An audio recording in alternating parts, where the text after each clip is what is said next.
Hello guys, good morning. Ayan, so to this video mga lodi, yan kararating lang natin galing sa pagpalingki, galing Bulungan. So mapapansin yung mga lodi, nakalagay pa sa mga timba yung isda ko.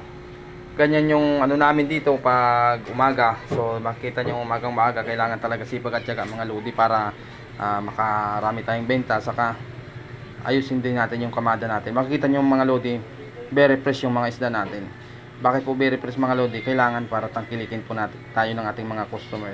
Balikan po tayo kasi makikita nila okay yung ano natin, yung paninda natin. So sa magninegosyo ng mga isdaan dyan, kailangan talaga magandang klase yung ano natin, tinda natin. Dagupan yung bangus, Batangas yung tilapia. So yun, may yellowfin tayo, hipon, salinyase, alumahan, matambaka, galunggong. So yun, ayan mapapansin yung mga lodi. So alas 5 na tayo na malingki itong alawin.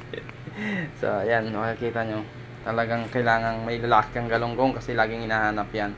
Ito pansabaw yung ano, matambaka, lumahan, no? Sariwang-sariwa talaga yung mga lodi. Kahit lagyan mo lang ng malunggay yan, tapos talbos ng kamote. Ito salinyasi mga guys, oh. Kahit maliit yan mga guys, napakasustansya yan. Kasi pwedeng ipaksiw, prito, almusal, pwede yan. Yan, oh, yellowfin, pwedeng gataan, ihaw.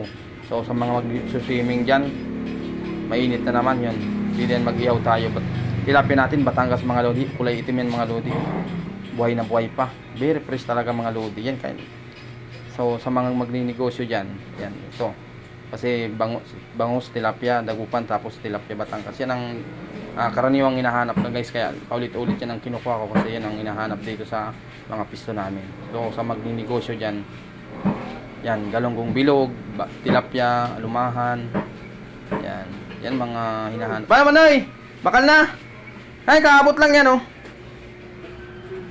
Yan, makikita niyo mga guys, talagang sundan niyo lang yan. Talagang yan ang ano, magandang negosyo. Para ano, tuloy-tuloy yung ano natin, magandang isdang negosyo. Ayan, oh, binamano na. 120 lang 1/4. Yan naman. Bakapan ko pa, Mades? Ha? Yan, bakapan ko pa. Gusto mo? Anong gagawin? Lalagyan ko pa o marami ang kunin mo? Diyos ko po, ano bang gagawin ko sa marami idalo wala kaming tao? Kala ko madama. O, ganyan yan, bagong dating na. Ayan. Tama na po yan?